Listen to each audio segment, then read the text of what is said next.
Okay, I'm going to go into my talk persona now, which will become more clear as I start giving my talk.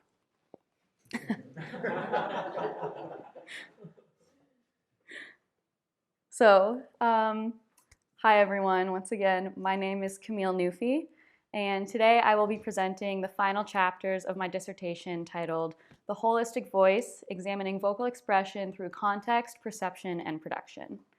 And this work that I'm showing today is the culmination of years of research focusing on the rich tapestry of the voice. And today I'll synthesize my key findings and my final insights into how holistic, contextualized vocal expression forms a cornerstone of both human-to-human and human-computer communication. The layout of this defense is pretty basic as far as talks go. I'll introduce the general research space and my role in it, and I'll briefly discuss how my research over the past 5 years had led me to the final 3 studies that I will detail today. And I'll give some background on these topics so we all have a better understanding as how my studies fit into the field. And I'll briefly introduce the methods and tools that I leverage before going into the 3 studies themselves. And I'll conclude with a summary of my contributions of my dissertation research, as well as discuss some future directions as to where I see this work going. So thank you all for coming and joining me on this journey, and now let's dive into the holistic nature of a voice together with a little example. I would like to start with an example of 3 excerpts of the song Ne me quitte pas by different artists. In the following examples, I've stripped away all the background and I'm just leaving you with the voice. And I would like you to listen for the expressive and stylistic qualities of each voice in each rendition. We'll start with Jacques Brel, the original singer of the song.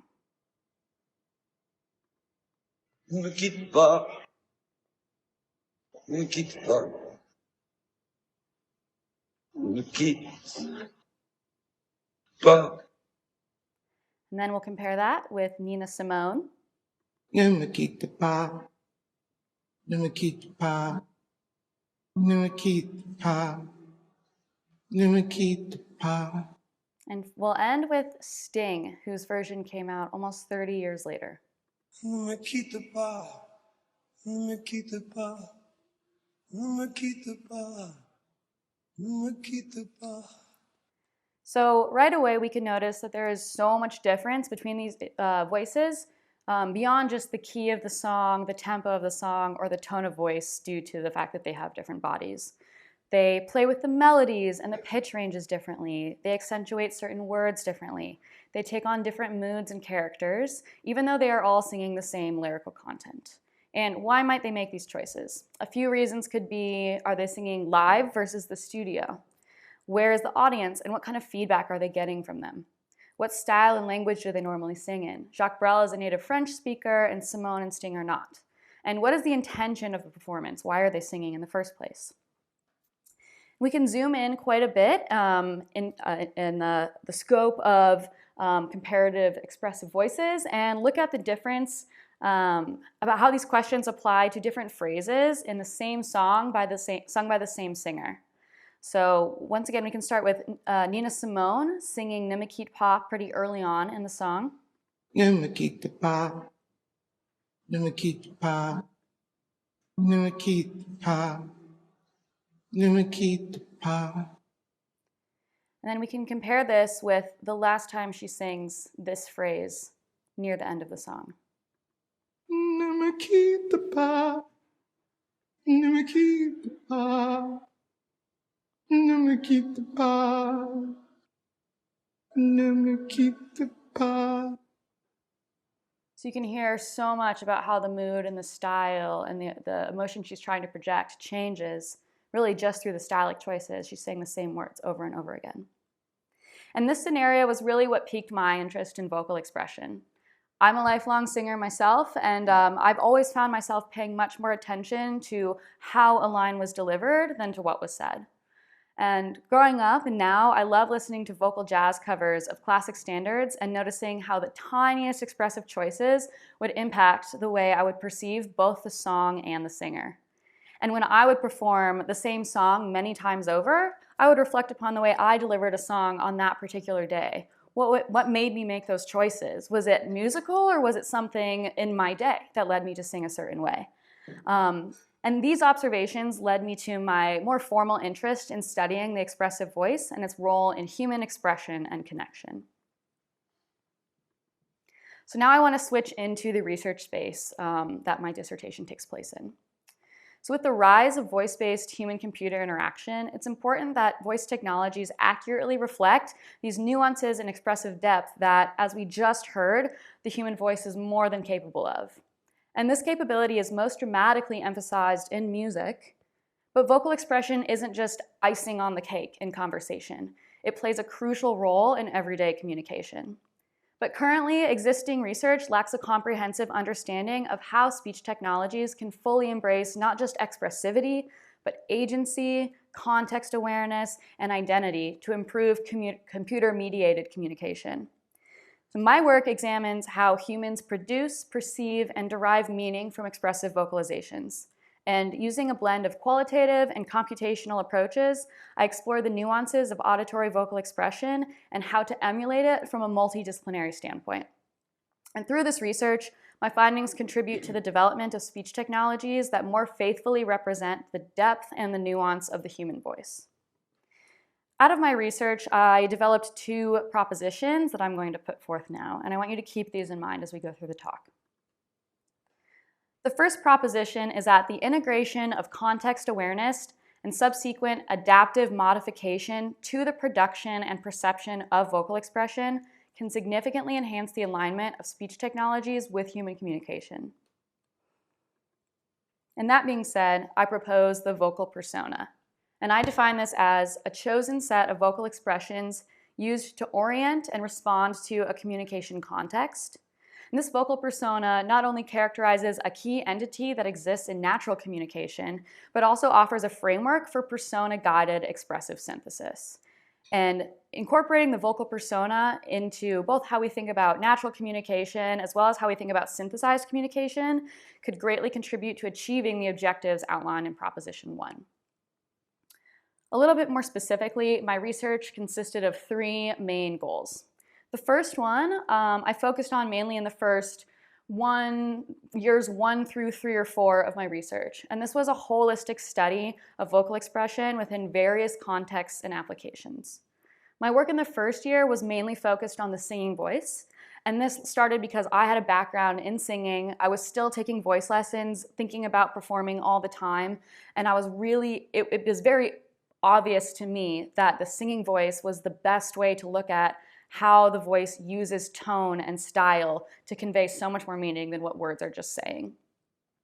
But as I went along in my research and I started focusing on expressive speech applications as well, I started realizing that singing is one of the most beautiful and nuanced ways that this happens, but all of this expression and these frameworks that I came up with can be applied to singing and expressive speech. And lastly, in studying expressive speech and thinking more about the role that expression takes up in conversation, I realized that using the voice isn't, even though it's an auditory signal, and we study auditory acoustics mainly here at CCRMA, using the voice is a multimodal experience. Interpreting the voice is a multimodal experience. So through my dissertation, I started with singing, I kind of expanded into speech, and then finally I realized I should probably incorporate the whole body as well. And the applications that I studied along the way were focused in several different fields, but they were always tied together through the use of the voice. So I looked at the psychological effects of emotion in the voice and how that is perceived by others. I looked at how voice can be captured and recreated in virtual reality systems at a very high resolution level. I looked at the voice and its use and applications in both health technology and research in a couple different fields. In all of these studies, I kept on thinking, okay, what about individuality? What about context? And how do those pieces fit together?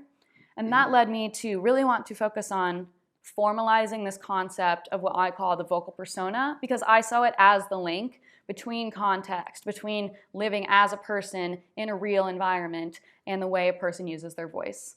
And once again, I defined vocal persona to be a chosen set of vocal expressions used to orient and respond to a communication context. And I wanted to go one step further because I was interested in not only the human-to-human connection, but the human and computer interaction as well. So the final piece of my research was a first stab at implementing and integrating context and persona into a speech synthesis system. I'll quickly address the methods used in my dissertation. As you may have gathered, my work was very interdisciplinary. The topics I was interested in were very interdisciplinary, so they required a lot of different methods all coming together. So throughout all my projects, I leveraged audio and speech signal processing to actually deal with the signals themselves. I used generative and discriminative machine learning to connect the signals to these human concepts that we're talking about. And to understand how the human piece fit in a little better, I used perceptual listening tests and coding tests with roots in psychology and psychoacoustics. And as well as I would just used interview-based thematic analysis to just talk to people about how they felt about their voices, how they felt about listening to other people's voices and what that meant to them. And quickly, I will mention that I also used a lot of different data sources that were usually dependent on the downstream application. A fun part of my work is that I got to use a mixture of lab-controlled data as well as in-the-wild data. And this just lab-controlled data basically means data that was recorded in a lab, usually for a specific study in mind, and then it's probably maybe released afterwards for other people to use, but it's controlled, it's recorded in very controlled conditions. So this is clean data that's pretty easy to work with. I always really liked working within the wild data more, and this makes sense because I'm interested in the holistic use of the voice. In the wild data means data that was recorded in terms of the voice before it was intended to be used in a study. These recordings are capturing people using their voice naturally in the setting in which they're in. So because I'm interested in context, this piece was really crucial. And so I learned a lot about when to use which kind of data set, and that was a good lesson to be learned along the way, and the pros and cons of each one. So I'll go a bit more now into the specific background we'll need for my 3 specific studies. First is just the general definition of vocal expression. My simple definition is vocal expression is both what you say and how you say it. My work mainly focuses on the how you say it part. Some terms that we'll need are paralinguistic attributes. These are the acoustic or auditory attributes that encode nonverbal information into the vocal signal. So these attributes could be things like pitch, rhythm, stress of certain syllables, speech rate, like how fast or slow I'm talking, the cadence in which I talk. We use all of these attributes as tools to convey a hidden additional meaning into our messages. And that kind of steps into the next terminology, which is paralinguistic vocal expression, which is using these attributes as cues to convey a desired message beyond what the meaning of the words. So I'm interested in vocal expression, but I have to fit that. If I want to study how expression is used in different kinds of communication, I have to figure out how this fits in with communication theory. We can start with David Berlow's SMCR model of communication, and this represents the process of communication in its simplest form. The acronym SMCR stands for sender, message, channel, and receiver. And because this communication tool emphasizes the coding and the decoding of the message from left to right, it can be used for more efficient communication systems. Because it's linear and modular, this is a good framework for implementing technical systems that assist or emulate communication. However, it feels like something is still missing here in terms of what it is actually like to expressively communicate. For example, given the introductory songs that I shared with you, we can easily grasp that both the message and the channel will be different depending on who the sender and the receiver are, why the message is being delivered, the intention, modifications to the channel itself, because there is a larger external channel that both the sender and the receiver are within, and what happens after the communication of the message has passed from left to right. Communication doesn't happen in a vacuum. We have feedback and updates to the predictions and expectations that we're setting about what kind of vocal expression or communication should come next. So I began to think, okay, this is great for like the intersection between these human concepts of communication and technical implementation, but perhaps there's a framework that captures these concepts of especially context a little better. And it's called the transaction model of communication. And in the transaction model, the sender and the receiver are now both communicators. You're encoding and decoding information all the time. And in this model, communication is a process of co-creation of meaning by all parties involved. So right now, you and I are in a process of co-creation of meaning, even though I'm the only one sending the message. In the previous example, I would be the sender and you all would be the receiver. But in this model, we're saying this is a continuous process between all of us. Like I'm getting feedback from you and I'm adjusting correspondingly. You're probably giving me nonverbal cues that are telling me what you think.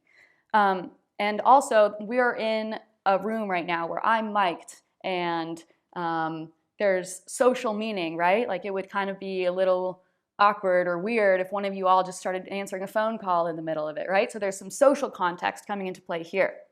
So this model says communication signals exist within and are affected by noise. And this specific model defines those noise to be different types of context, specifically physical and psychological context, social context, relational context, and cultural context. So this model links pretty well with the first proposition that I came up with, which I'll revisit here. And that given this framework, I propose that speech technologies will align best with human communications if they enable taking context into account and modifying the production and perception of vocal expression in response to the context. What this model is missing, however, is like the action verb. So how do these people, these communicators who are encoding and decoding, how are they actually interacting with or responding to the context? And the observation of the gap in this framework is where the concept of vocal persona comes into play. There's one more area of research that I found my propositions relating to, and this was research in social linguistics and performing arts. And this is where the concept of persona, for me in my research, really started solidifying, and I started realizing this wasn't just a term I was making up out of thin air. The concept of persona comes up quite a bit in social linguistics and the performing arts world, even if it is not explicitly called vocal persona. One might derive a definition of vocal persona from writings on vocal code switching and gender or racial identity in conversation.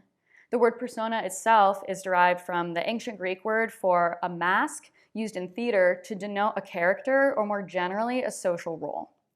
And as a vocalist myself, this was a definition I never was explicitly taught, but I kind of always knew it. And I really came to know it when I was preparing for a role. And in 2010, musicologist Philip Tagg defined vocal persona to be any aspect of personality as shown to or perceived by others through the medium of either prosody or of the singing voice. So this definition positions prosody, or those paralinguistic attributes that I mentioned, as the primary means of manipulating and producing a vocal persona. Tagg's definition encapsulates additionally so much more of the nuances that we enact during social communication. Through this definition, we see that vocal persona uses these paralinguistic cues to respond to both external and internal influences.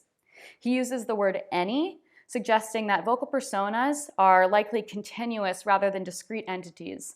We all have many personas that we can take on in different settings, usually affected by our context, and they can overlap. They're malleable. They're not discrete with hard boundaries. So this definition seemed like a good starting point in my attempt to formalize the concept of persona. Tagg, however, developed this definition of persona purely through his own observations and life experiences. So my co-author, Lloyd, who is here, and thank you for being here, Lloyd, we sought to investigate and refine this definition by conducting a formal study of perceptions of vocal persona in a larger population in a systematic way. I'm going to briefly narrow down the methodologies that I used in my research. The first being interview-based thematic analysis was the main methodology that we used for our formalization of the vocal persona concept.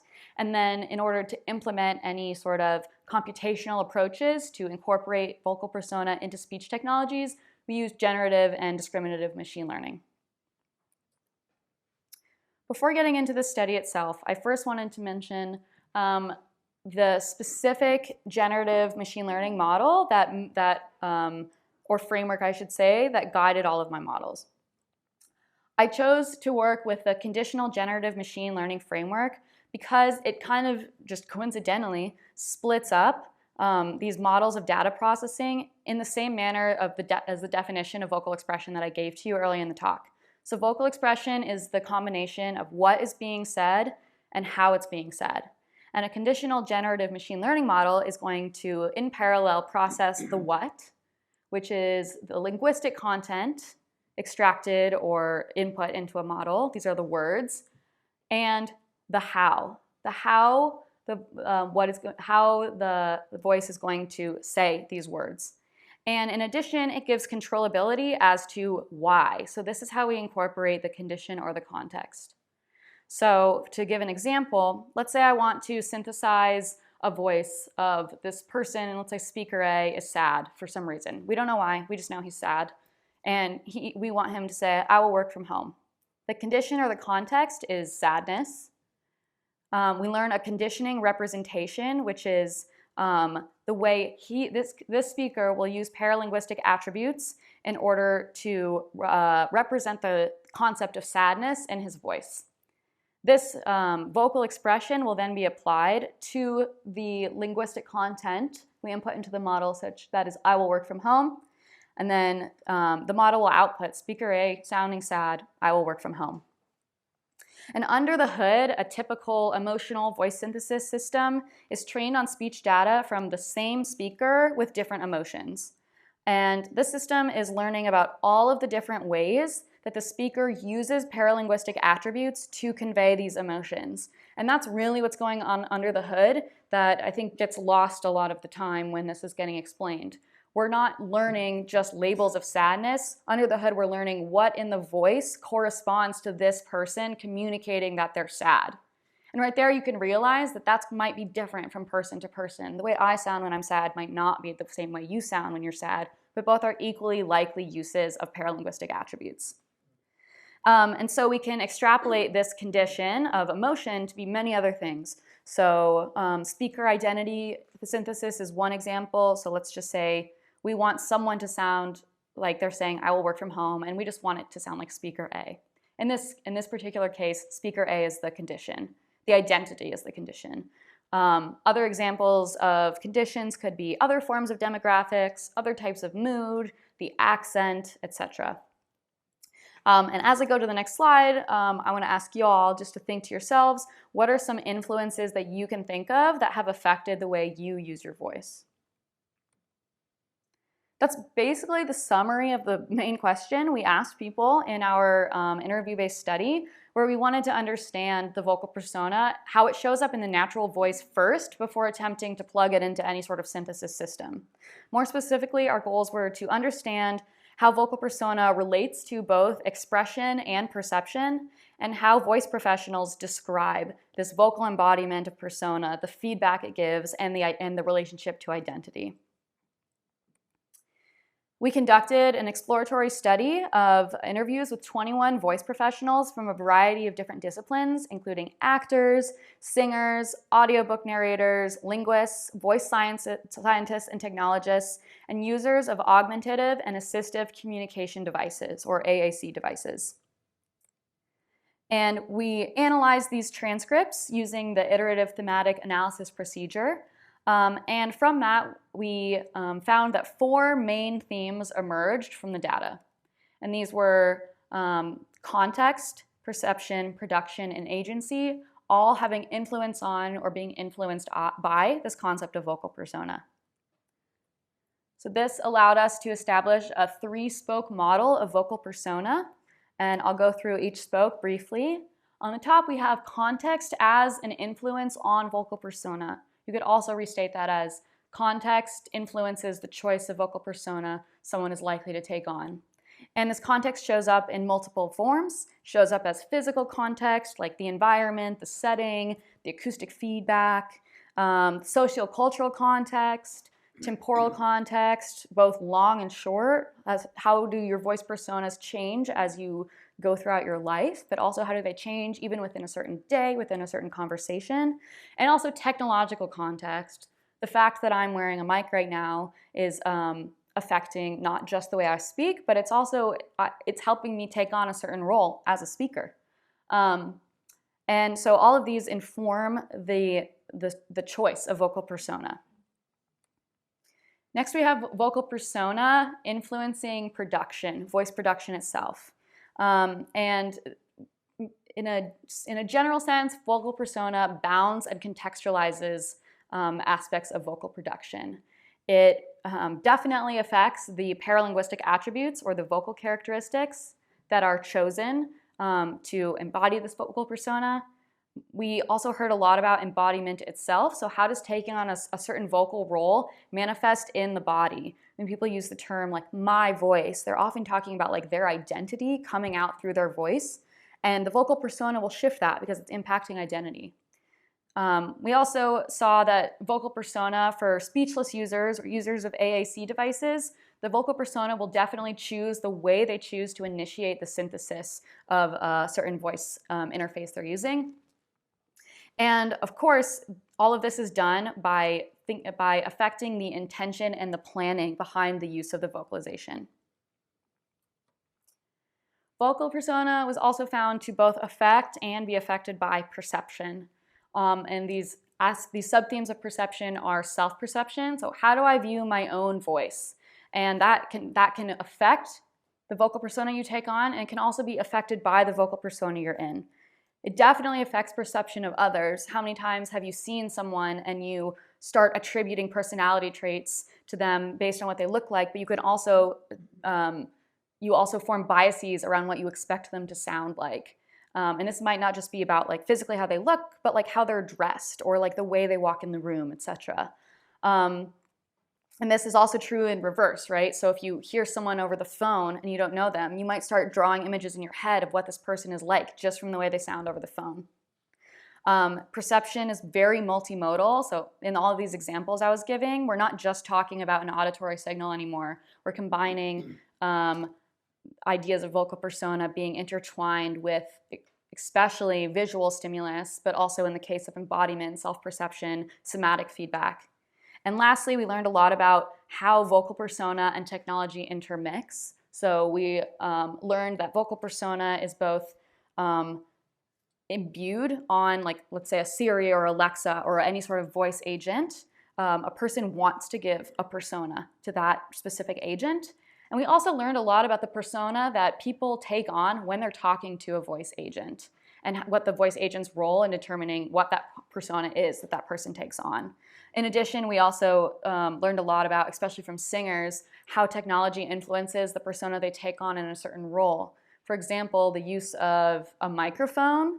It's not just always for just like amplifying the voice, but it becomes a part of the role that a singer will take on. And it's much more common to see a jazz singer, for example, holding a microphone, even if they don't really need to, holding onto the mic stand, than for another type of singer to maybe be wearing a lapel-like mic, like what I'm wearing now. So it's not just for efficiency or utility. The role of voice technology in augmenting the natural voice also had an impact on vocal persona.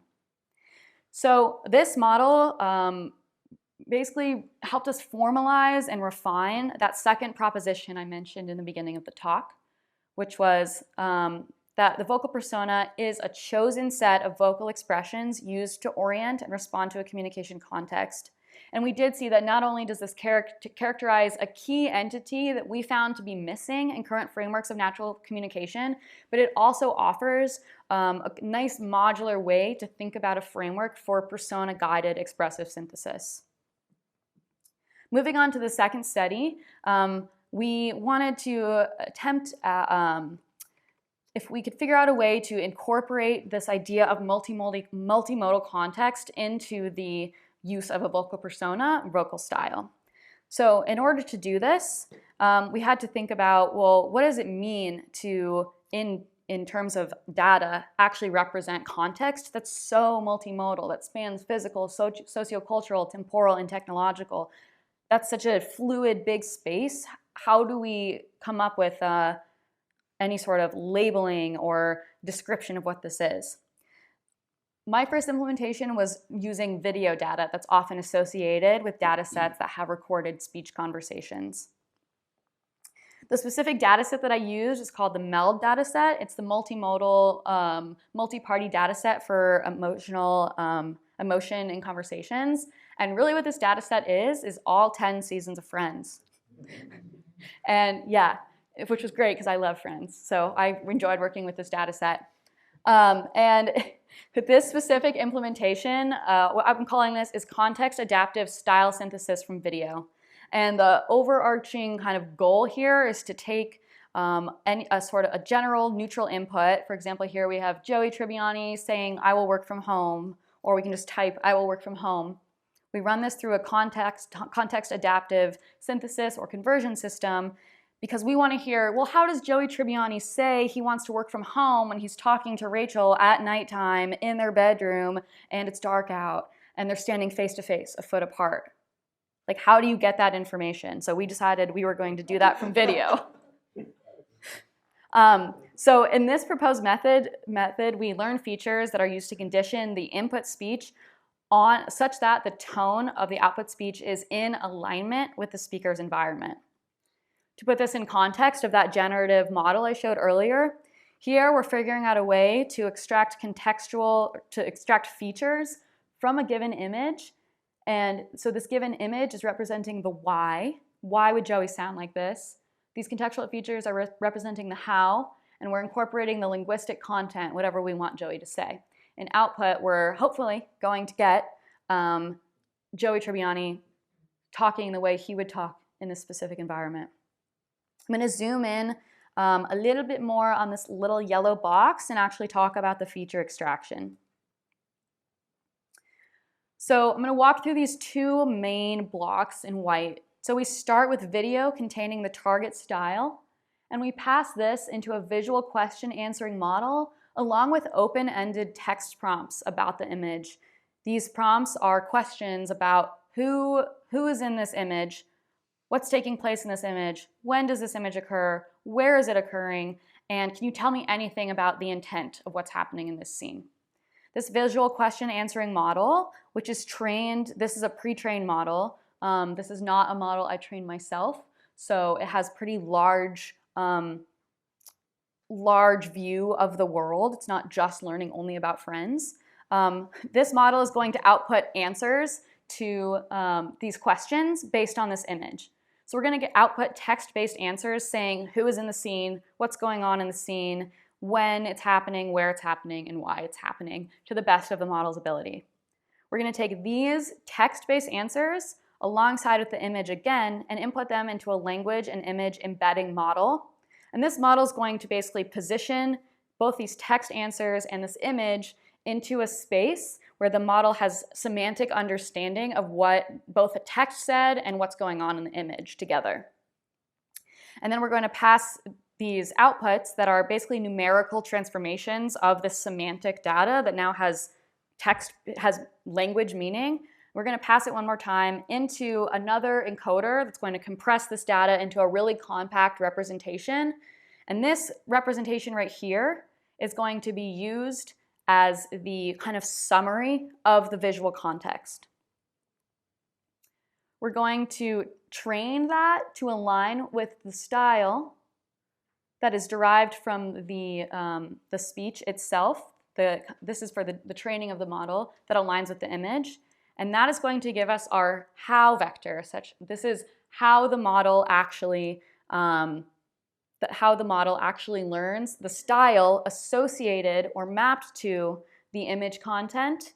And this style is then going to be injected on the linguistic information, ultimately yielding the speech stylized to match the target.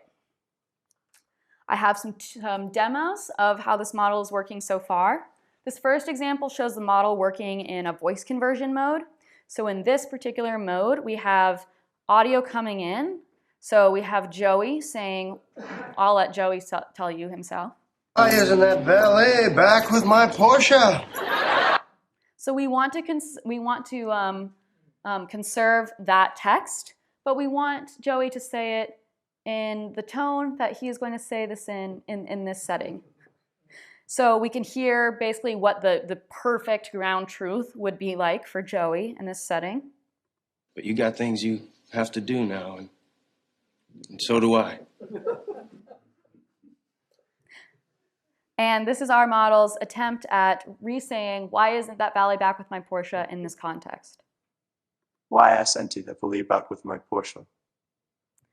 So we hear that we get some minor phonetic errors and the fidelity doesn't match the ground truth, but hopefully you can hear that we're getting a pretty close approximation to the vocal timbre of Joey himself and the style, the more subdued style learned from the target scene. And I want to just emphasize and highlight that in this model, we have just the input speech coming in, and we just have the image of the target context come in. We don't have any of the style of the target context coming in from audio. This model can also operate in text-to-speech mode. So in this case, we have purely textual content coming in. So I could type out, I want Monica to be saying, "Hi, how are you doing, Kelly?" And I want to see how she's going to say this in this scene, where she's reading a piece of paper, she's sitting on her couch, and she's a couple friends around her. This is the ground truth, ideal version of how she would sound. Hi, how are you doing, Kelly? And this is what our model synthesizes. Hi, how are you doing, Kelly? So we get a decent timbral match between the two examples, but we still have room for improvement in pronunciation and matching the nuances of expression. But we get good linguistic integrity preservation. And I want to specifically highlight in this particular case that in this model, do you want water? Here you go. In this particular model, we have just text coming in and just image information coming in. We have no audio input at all as inputs into this model, and we can synthesize this output with phonetic integrity and a timbral approximation of Monica. So the Monica is in part of the input along with the text you're saying? No. So who does it pick from the still image to be the one who says it? Well, so this isn't trained like in isolation, so there are like many, many examples over time. So this particular one, there's like examples right before and right after also. So for this one, I can't actually say like for sure like this is Monica's exact voice, because you could hear that like it also doesn't sound exactly like her. The other person in the scene is Rachel, so there could be definitely a little bit of like mistake there for this particular example for sure. But the key outcomes of this model were that this is a new model. There's not really any baseline to compare it to. So it's a new kind of end-to-end voice synthesis model. We can go from input that we care about to output we care about. And we demonstrated that it is possible to synthesize vocal timbre based on visual content as context while maintaining phonetic integrity. And I think this is really due to the use of language-based question prompting that's happening in the learning process. The model can be used in both voice conversion and text-to-speech, so it's very flexible. And also importantly, it produces a flexible speech rhythm or cadence or rate in the output, which this might seem, to a general audience, this might seem like a very specific point, but in terms of like what really good state-of-the-art architectures can do sometimes with tone, they do that in sacrificing the ability to actually have flexibility around the rhythm, the cadence, the rhythm, the cadence, and the rate. And this model can handle that, which was a big priority for me in designing this, because rhythm and cadence and rate that's a huge element of expression, and it's a really important paralinguistic attribute. Challenges and improvements, there are many. So we can make this model, we can just make this model better. This was the first iteration of this model. And so we're not actually using all the available data in the data set. We're just using the 6 main speakers of Friends. We have existing metadata that can tell us more context about what's happening. So the more context, the better. And we can also leverage using larger lengths of video segments instead of just the center image of a video frame, which is what we're using right now. The chosen data set was not designed for this problem, so it works pretty well, but it's acted speech. It's always recorded that the actors are mic'd and they're on sets, right? So we're not getting that in the wild quality of learning about like the actual usage of the voice in these particular settings. We're getting approximations of them because it's acted speech. And then also there are a lot of improvements we can make by adjusting the current training paradigms. So let's say we make these improvements and we're still not getting the progress we want. We can also think about different kinds of implementations. This is the first model for this kind of problem, but luckily there's a space of a lot of other models with a lot of different designs that we could look to improve how well this model can do. Most importantly, though, there's no current capability to control vocal attributes within the adapted voice once it's synthesized. So right now we have an end-to-end model. So that means we put information in, we get a voice out, whatever the model decided to tell us, that was the style, that's it. And then any processing we want to do after would have to come with like a secondary model or other forms of manipulation. There's no ability for us to go into this model right now and like tweak the paralinguistic attributes, which is one thing that's from what I mentioned earlier, that's what's really important. That was one of the main tenets of Proposition 1, is we want to have the ability to make intentional modifications and adaptations in response to the context. So that's where the third project comes into play. And this is how the vocal persona can guide perception and production. So before getting into a synthesis framework, I first wanted to just map out if this kind of three-spoke model, if we can turn it into a framework that actually flows and works for how a persona shows up in natural voices. And so we have three main sources of information that we start with. We start with the intention of a vocalization, the context it's occurring in, and any feedback we've already been getting. We also start with a set of possible personas that this person might take on. And then we also start with a set of possible paralinguistic attributes. So this is all the ways that like my voice is capable of fluctuating in pitch, of changing dynamics, of fluctuating speech rate, etc. And then what the persona does is we select a certain persona from this possible set of personas. And this persona is filtering out the possible paralinguistic attributes that we might want to have control over, and also bounding them. For example, Camille is giving a speech persona right now, and so there are going to be certain paralinguistic attributes that I'm more likely to modify, and also the range of these attributes is going to change.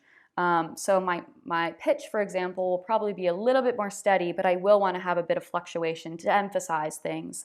But I probably don't want to talk really fast or really slow. So the persona is also going to set these bounds on how much I adjust these attributes within the persona.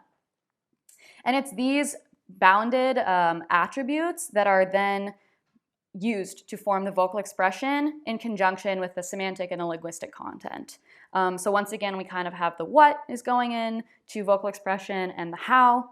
And I also just want to point out that word choice does affect context. So there's a little arrow going back here, and that word choice is going to affect certain aspects of persona. If we pipe this over into a persona-guided synthesis framework, we can devise actually a pretty similar framework if our intention is to align the process of this synthesis in alignment with what we think the process is for synthesis of the natural voice in a natural setting. So this guided synthesis procedure is a framework for creating personalized vocal personas using a probabilistic framework that incorporates expressivity attributes and user control. And central to this framework is the concept of the vocal persona as a point within a fluid probability space. And this space allows for the voice characteristics to change depending on the context or the personality being portrayed. Along with this, expressivity attributes play a crucial role. These attributes determine how expressive features like sternness or warmth are mapped onto the vocal persona, allowing for nuanced control over the voice's tone and style within a persona. When a user samples a specific persona, for example, the persona for a business meeting or family chat or giving a talk, they're selecting a set of probability density functions for each low-level synthesis parameter that's currently in gray. These probability density functions are influenced also by the expressive attributes that are managed through macros. And these macros are a way to allow for low-level control of, let's say, like pitch or flexibility, but also control for other uses of the voice, such as bumping up the sternness, something that isn't fully a vocal persona that can change probably dynamically even within a conversation. So for example, like a stern macro can adjust the parameters that contribute to the voice's sternness within a chosen persona. So in summary, what this persona is doing is it's bounding and contextualizing the low-level parameters, and the macros are also adjusting them based on a multiplication. So together, these influence and select the set of conditioning features, Z. These are the low-level features that any synthesis model actually needs to synthesize the voice. So these features are overall governed by the probability mixture model and influenced by the adjustments made to the macros. And this mixture model defines the likelihood of certain vocal qualities occurring in a persona. And a key aspect of this framework is the emphasis on the flexibility of user control. So there are 2 points in here in which we actually have control over what is being selected in terms of vocal expression to orient toward the context. So this fills in a little bit more of the gap that we saw our other model couldn't do. So users can dictate not just the overall persona, but also the specific nuances of how their synthetic voice sounds. And finally, we still end up coming back to this general conditional generative modeling framework where we have the how being the conditioning features that represent how this voice is going to sound, and the what, the input content. Basically what we've done here is create a more transparent and controllable way to interact between the why and the how.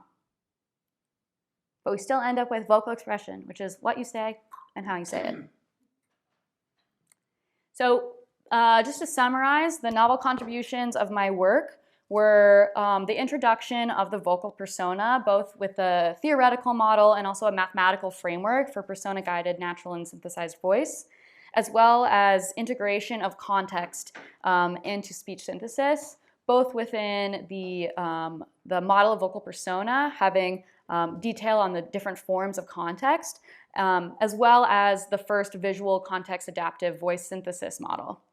And the first 2 columns talk about what I did, these 3 studies that I mentioned in my talk today, but along the way, I mentioned in the beginning of the talk, I didn't just get here on like my first day of my dissertation. This came out of me doing a lot of other work, looking at the voice in so many different applications, VR, health tech, psychology, etc., and seeing these common threads between all of them. So that's where I actually came up with these concepts and their implementations. But along the way, I developed a signal processing technique for removing linguistics while retaining emotion with Dan, who's somewhere in here. That was a great collaboration. We loved that. And what came out of that was an annotated affective speech data set that's continuing to be used in psychology and psychiatry research and downstream machine learning applications. I also developed DSP and machine learning based reconstruction of the voice in virtual reality, given just a little bit of information at the input. And lastly, I came up with an acoustic voice profile framework that shows how the voice can be used as a biomarker of brain health. Specifically, I was looking at kids who'd suffered traumatic brain injuries and how their voice changed over time. If anyone is interested in any of that work, these are the publications that have resulted throughout my PhD. The publications on the left are the ones that were referenced in the 3 studies today, and the ones on the right that are addressing the specific applications I just mentioned. They can all be found on my Google Scholar page if you're interested in knowing more details. Going into future directions, the most low-hanging fruit is improving the context-aware persona-guided synthesis model. I already mentioned a lot of improvements that can be made to the context-specific portion of the model. And then there's a lot more work that can be done on figuring out the role of agency in all of this and the interaction for that. So one specific kind of low-hanging fruit is using language-based prompting to select a persona. And this comes from looking at the success of prompting in the world of DALL-E and ChatGPT, the way you can interface so naturally to get these generative models to produce pretty like nuanced human forms of output. And then importantly, perceptual evaluation still needs to be done for these concepts. So we need to come up with methods. How do you evaluate if synthesis of one voice actually fits that context versus another? Like, who's to say which one is right versus another? And there were a few in my internship this summer at Dolby. We started talking about that kind of at the very end. But it's a new problem space. So this isn't just a quick, like, let's evaluate this model super quickly and throw it in a paper kind of thing. This is going to take a lot of thought, but it needs to happen. More generally, exploring HCI paradigms for agency and the role of voice synthesis should definitely happen. There's a lot of places we can draw from immediately, which is design of digital musical instruments and how the digital audio workstation works. So like how producers are creating these sounds, right? There's a lot of interesting interaction there. We can look in the AAC interface design space. And then like I mentioned earlier, with the advent and the progress of controllable AI and language-based prompting, that's another place we can look for interaction. And then lastly, something I didn't get to talk about, but I find it very important, that finding that came out of our interview study was the role of the voice in the way it connects the body to the rest of the world. And it was mentioned that a lot of AAC voice users don't have this level of, they don't have the same level of vocal identity, and specifically users who were able to use their voice and then they had it taken away from them for whatever reason, really noticed this, that when the voice is synthesized outside the body, but it's being used as a way to express yourself, that link right there creates a much more difficult experience for them to feel like they can fully express themselves when the synthesis is occurring outside the body. They're not getting that same physical feedback that like many of us as singers super rely on for understanding how our voice is being heard, not just by us or others. So we think that in looking at HCI paradigms, exploring somatic experiences for specific applications is really important. Lastly, there are a lot of ways you could think about how you could productize or make consumer applications out of this kind of interface. Socially interactive virtual agents, for one, mentioned AAC interfaces, and there's tons of downstream ways that this type of control, context-aware vocal personas, could show up in entertainment spaces, such as adaptive characters for story-based video games and AR and VR, story or script narration, audiobook narration, and also short-form video narration for amateur content creators. This could be a helpful tool for them to bring their short videos to life. So with that, I want to say thank you guys so much for listening to my defense presentation. I first want to thank my co-authors. I did not do all of this work in a vacuum by myself. I had a beautiful experience of being able to collaborate with so many people, both at Stanford and across different companies.